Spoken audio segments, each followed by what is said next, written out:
Assalomu alaykum qizlarjonlar, xormanglar, yaxshimisizlar? Bugun sizlar bilan to'y oshi tayyorlaymiz. Birinchi men katta qozonda to'y oshi tayyorlab ko'rishim. Sizlarga ham ilindim xato va kamchiliklari uchun uzr so'rayman. Yoki sonidan foydalanasizlar. Men qo'y sonidan foydalandim. Katta bo'laklarga bo'lib olamiz. 3 kilo guruchga 2 kilo go'sht va 300 gram dumba yog'idan foydalandim. Xohishga ko'ra, xohlamasanglar foydalanmasanglar bo'ladi. 1 litr yog'ni yaxshilab qizdirib olib, go'shtni o'zini solib kamida 20-25 minut qovurasizlar. Ehtiyot bo'linglar, yog' sachrab ketishi mumkin. Xuddi menga o'xshab. Go'sht avval o'zidan sel chiqazadi, keyin qovurilishni boshlaydi. Qo'y dumbalarni ham solib, go'sht bilan baravar qovuramiz. Bu osh tayyorlashimda o'rtog'im Durdonadan tez maslahat olib turdim. Go'shtiga tuz solmadim. 5 ta piyoz solib, rosa qovurdim.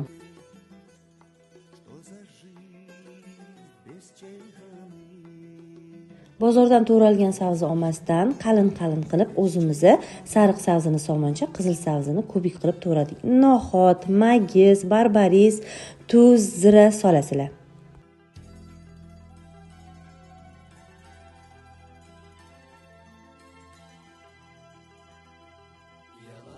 Bu oshda menga qiziq bo'lgani nima bo'ldi bilasizlarmi? Biz oddiy osh qilganimizda sabzini rosa obdon qovurardik. Lekin to'y oshi shunisi bilan ajralib turar ekanki, sabzi umuman qovurilmas ekan. Sabzi ko'milgunicha iliqqina suv quyib 2 soat qaynatasizlar. 2 bo'lak novot solamiz va ustiga katta kosani bostirib qo'yamiz. Mana chaqqon kelinginam tok o'ra berdilar usti uchun va chesnok toklarni bostirib qo'ydik.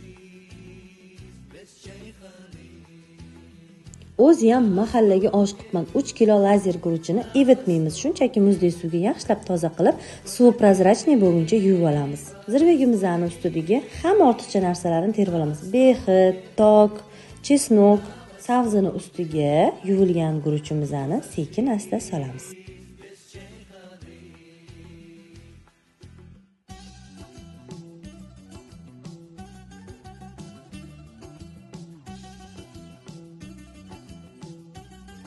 Guruchdan 1 sm oshiqcha bo'lgunicha issiq suv quyamiz. Faqat bizda qozonning bir tarafi yaxshi qaynab, ikkinchi tarafi uncha qaynamagani uchun biz guruchlarni balans qildik. Endi do'ppicha tayyorlab, zira sepasizlar. Zira sepganda ustini guruch bilan yopib qo'ysanglar, qozon ochilganda gup etib hidi chiqadi. Onam menga ajoyib maslahat berdilar. Qachon osh qilsang, o'rtasiga kapkirib, shunda tiqlog'inda ochuv joy qoldirgin dedilar. Albatta onamning qo'llari tegan osh mazali bo'ladi-da inshaalloh. Oshimizni 25 minutga dimlab qo'ydik. Shom namozini o'qib, achchuvlarimizni tayyorlab, oshimizni ochdik. To'g'risini aytsam, sal qo'rqdim, ham ko'p osh qildim, ham Instagramga ko'rsatib qildim. O'xshamasa nima qilaman deb qo'rqdim. Yo alhamdulillah 70% o'xshab chiqdi. U yog'ini sizlar baho berasizlar.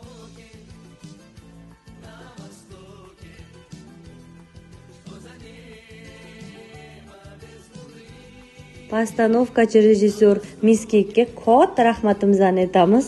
Sabr bilan videoga olib berganlariga. Qizlarjonlar, baho beringlar. Qanaqa chiqibdi birinchi marta qilgan to'y oshim?